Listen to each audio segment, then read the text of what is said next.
Cases of Ebola continue to turn up outside West Africa, including a fatal case here in the United States. We wanted to find out if there was any real risk of the virus entering through shipping ports. The Port of Mobile sees over 100 vessels from all over the world. They pass through each month with an average of 15 crew members on each ship. Fox News reporter Hal Sherrick found out what assurance that there is if an infected person slips through.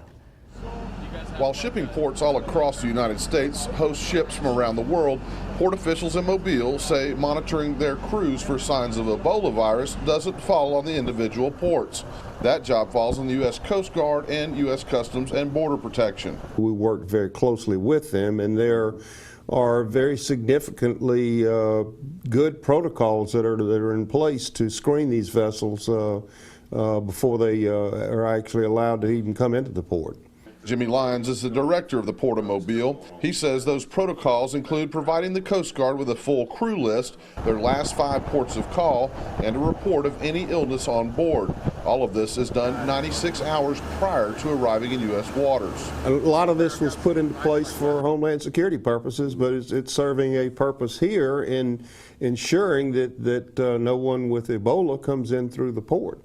Ships that are flagged under West African countries, including Liberia, often come to the Port of Mobile. The port officials say there's no reason for concern. Liberia as a country is a flag of convenience state, and they have very favorable tax laws that, and so a lot of ship owners will actually flag their vessels in Monrovia, Liberia, for essentially tax and business reasons. But very, very few of those ships ever see Liberia. If a ship did visit a Liberian port, Lyons said the travel time to get here would exceed the incubation period for Ebola. And if a crew member was infected, they would already be showing symptoms at sea. I find it very hard for me, and I have a great imagination.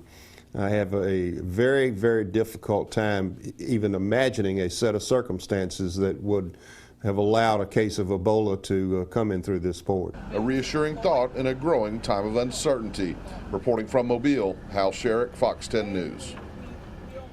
And the Alabama State Port Authority says there are currently no ships calling on the Port of Mobile that serve the trade lanes or ports in the affected countries.